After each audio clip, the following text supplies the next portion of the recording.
Hello, everyone, and welcome back to a new accounting episode. Today, we're going to continue our topic that we were talking about stock control.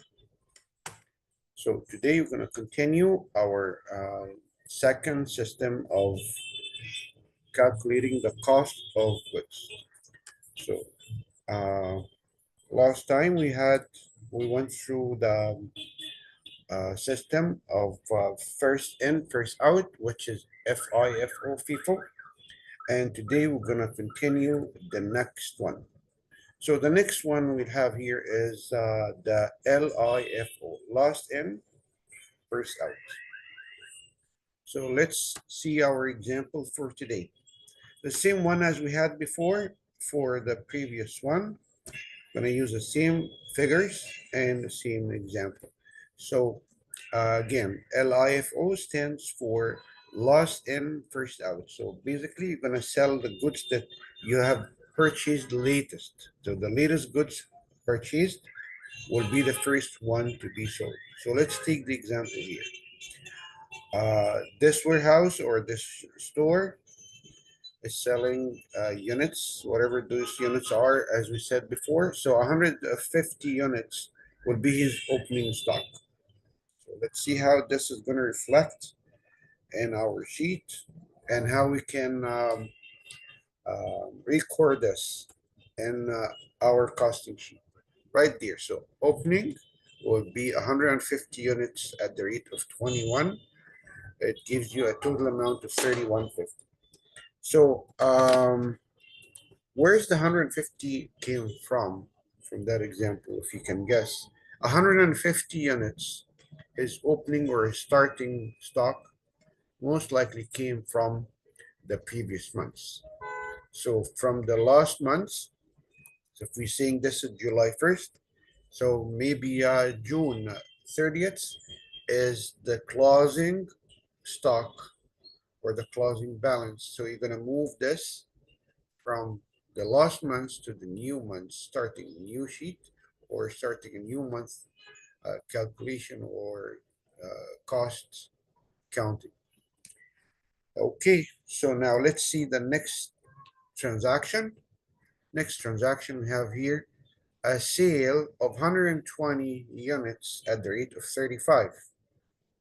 So 120 units, we're not gonna care about the 35 selling price at this moment because this table is only care about the costs. So now let's see how this is gonna be done. I'm gonna sell from the latest stock. So if I could say, I'm gonna sell from bottom up, from the bottom stock going upwards. So the bottom stock here is only one. Okay, so that's easy. So I'm gonna sell 120 units from those 150, the only stock I have on hand, at this cost of 21. 120 units sold, cost of 21, total of 2520. It leaves me with 30 units left. So from 150, 120 sold, 30 left. Same cost, $21. So this is down to 630. So transaction, first transaction, if I can call this, it's not a transaction. Actually, opening stock is just giving, just listed down there under the cost of inventory. The sale is under the sale, purchase is under purchase. So far, we have an opening, we're having a sale. Now let's see the next one. This next transaction, we have a purchase or buying or bought or receiving, the same thing. Receiving at 225 units at the cost of $27, or purchasing or bought this amount at that cost. So how this is going to be reflecting in our schedule, let's see here. So a purchase is going to be under this column, not here, that's not a sale. So under down here, so going to go here, that date, 225 more units at the cost of 27.6075 is the total cost of those 225. I'm gonna go down on here aside and list the previous stock. There's 30 units left from that sale. 150, 120 sold. 30, gonna take them down. This is what's left from the previous transaction at the cost of 21, and the new purchase of 225 at the cost of 27, a total of 60.75. So far, opening stock, a sale, leave me with 30 units. A new purchase, leave me with 30 units and an additional 225, but in a different cost. Where did I get this from? Right here. These are the information. Opening stock, sale, purchase. Next transaction, we have a sale of 180 units at the rate of 40. We're not gonna care much about that selling price. This table is all about cost. Cost of goods purchased, cost of goods sold, cost of on hand or remaining or balance, whatever you want to call it. So it's all costs. There is no selling prices here. Now let's go here. A sale of 180 at the rate of 40 again. I'm not going to care about the selling price whatsoever. We're going to do the cost price only. So now this is the point here. We are doing a lost in first out system. The lost in first out is not going to sell this. It's going to sell from bottom up. So 180 units will not be sold from those ones. Will be sold from the latest stock I got. 180 units will be sold for 225. Their cost was 27. So 180 times 27 cost gives you a total of 4860 per 1,860. So leave me again with the 30 units that we never touch. They were left from before, 30 units as they are, 225, taking 180, leave me with 45 units at the rate of 27. 30 were not sold. They're still remaining in our warehouse. The new stock was sold first because we're doing last in, first out. So I'm going to sell those latest goods that I just had purchased, and leave the 30 as they are because 180 were enough to be taken off the 225.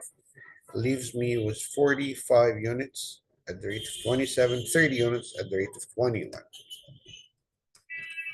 And finally, the last transaction, we have 210 units of a purchase at the cost of $33. That's easy. 30 units, 45, and the new purchase of 210, cost of 33, total of 69.30 for those units. 30 units from here, 45 from the second sale left, then the new purchase here.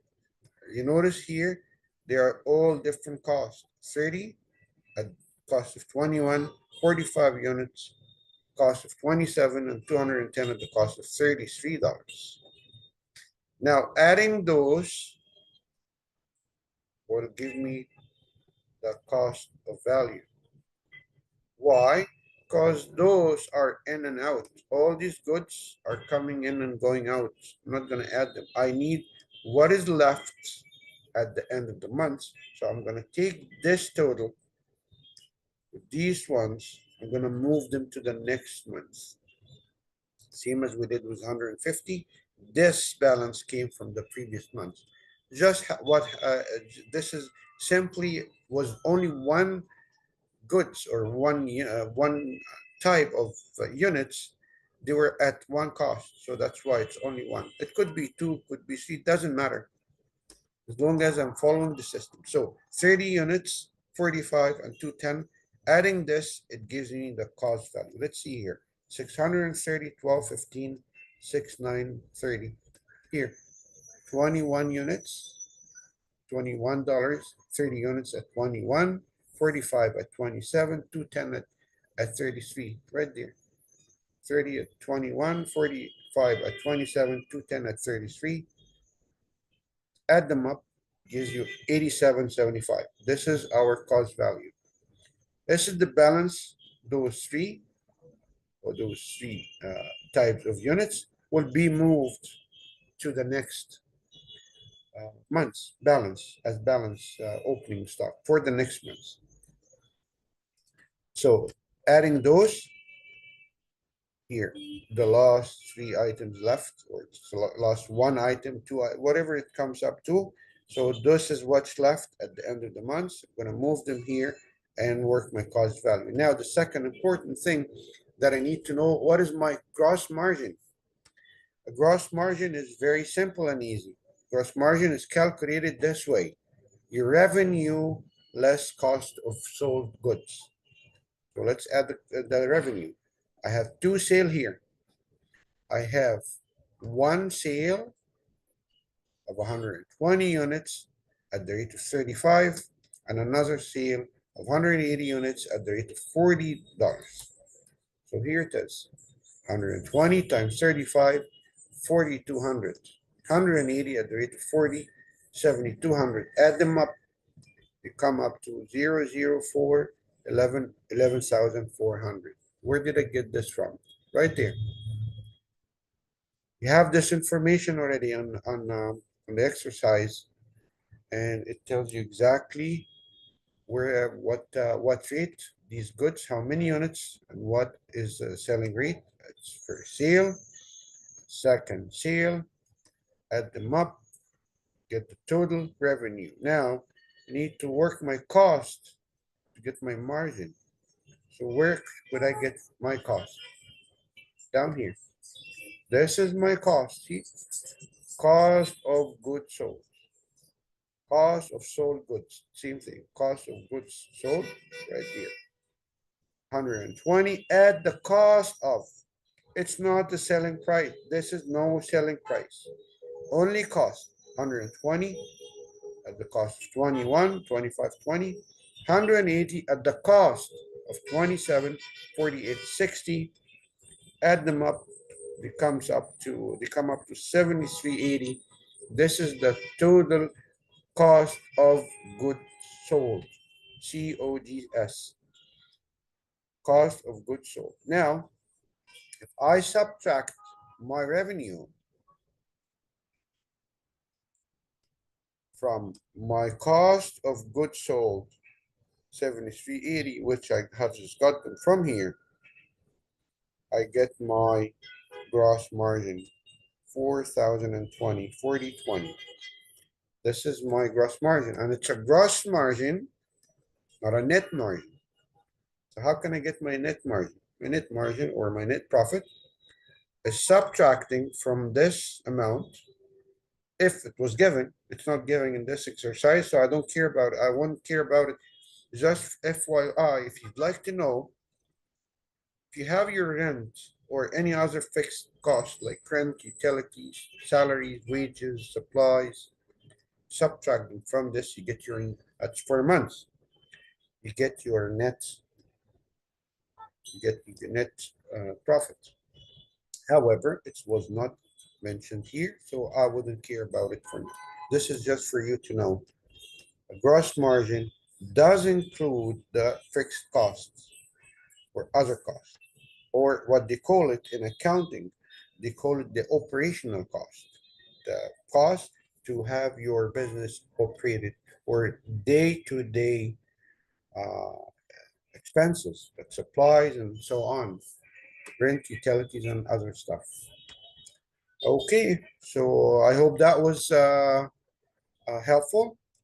Here's the exercise, and that's a system I've done today. Last in, first out. Here's the table. calculation.